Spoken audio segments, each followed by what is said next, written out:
There is a world drifting through the darkness of our outer solar system, so enormous that its storms are larger than planet Earth.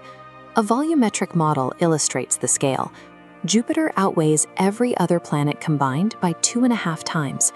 Converted to a gravity well grid, inner planets create shallow dimples, while Jupiter creates a massive indentation, second to the Sun. This mass makes Jupiter the primary gravitational anchor of the solar system. It is the architect whose pull dictates the dynamical environment in which Earth and the other planets exist. Ancient civilizations looked at this wandering light and named it the King of the Gods. The actual physics governing this giant, however, are defined by a scale of violence that exceeds any mythology. The early solar system was a chaotic environment defined by n-body orbital dynamics, a complex system where multiple massive objects constantly exerted intense gravitational perturbations on one another. To understand how Earth survived this chaos, we must trace a specific mechanical timeline. We have to track exactly how a diffuse cloud of microscopic dust birthed such a severe gravitational anomaly. The static planetary orbits we observe today are the survivors of this era.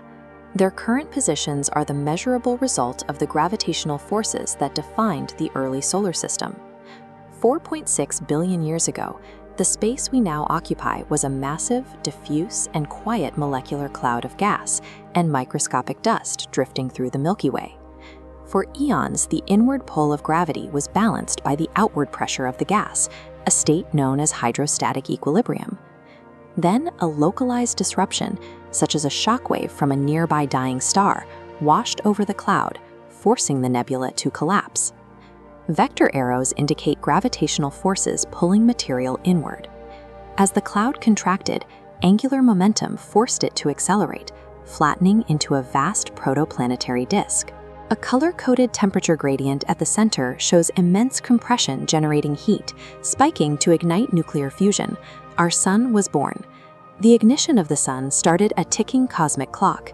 Any forming planetary cores now had a strictly limited window to gather material before the young star's solar wind cleared the remaining gas from the disk. Material distributed unevenly across this early disk.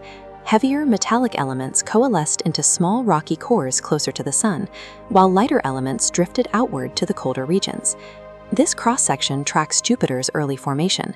A single rocky core gathers icy debris, building to one Earth mass. Its expanding gravitational pull captures material from a wider radius, compounding its growth. The core hits a critical limit, 10 Earth masses, shifting its gravity well. Reaching 10 Earth masses shifted the mechanics of accretion. At this scale, the core's gravity became strong enough to hold on to light gases, pivoting the planet's growth from solid matter to gas. Passing 10 Earth masses triggered runaway accretion, capturing primordial hydrogen and helium directly from the nebula. This funneling compounded. The larger the envelope grew, the more gravitational force it exerted, pulling material faster until it cleared a massive gap in the disk. While the inner rocky planets took tens of millions of years to coalesce, Jupiter swelled into a massive gas giant in just a few million years, a brief moment in cosmic time.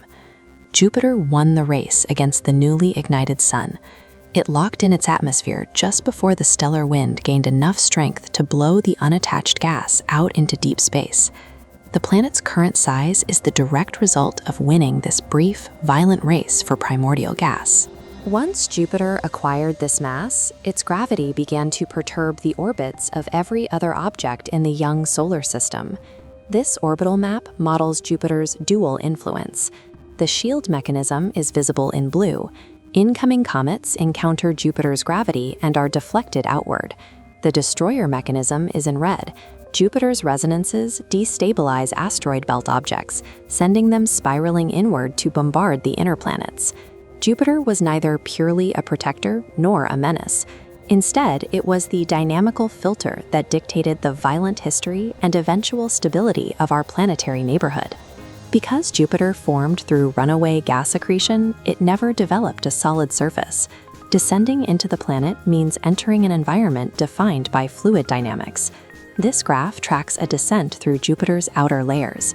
The y-axis marker descends as pressure and temperature lines spike exponentially right. Crossing the phase transition line, hydrogen gas compresses so densely it becomes a supercritical fluid, possessing properties of both gas and liquid. Jupiter's interior is an opaque ocean of supercritical fluid. There is no distinct boundary where the sky ends, only a continuous gradient of violently churning matter. This internal environment is the lasting consequence of the massive gravitational forces the planetary core harnessed over 4 billion years ago. The architecture of our solar system is the result of a causal chain. A disrupted nebula allowed a rocky core to hit a critical mass limit, which triggered runaway accretion and forged a gravitational giant. That giant then spent millions of years clearing the early solar system of debris, while simultaneously directing a barrage of asteroids toward the inner planets. Jupiter's role as a dynamical filter dictated the long-term stability of the inner planets. The specific orbital conditions that allow Earth to maintain a consistent environment are a direct result of this massive gravitational presence. Subscribe my channel for more informative videos like this.